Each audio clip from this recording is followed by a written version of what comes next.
Ja, het is alweer een maand, lietse maand lien dat Wetter en Willerun verron is. En ja, dat doen we natuurlijk altijd voor een goed doel.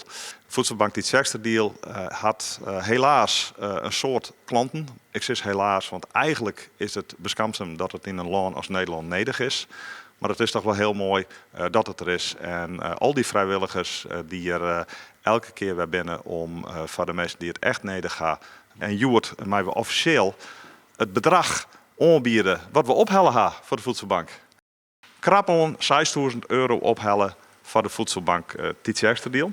En dat is alles dankzij de sponsors natuurlijk, dankzij de renners, maar ik zeker dankzij de band die de sponsorloop rondhoudt. Men heeft natuurlijk een bepaald budget en daar moet men van leven. En inkomsten, uitgaven, als dat niet voldoende is, dan heb je eigenlijk geen cent meer te maken. Ja, en dan kom je echt in aanraking met, of in aanmerking voor de voedselbank.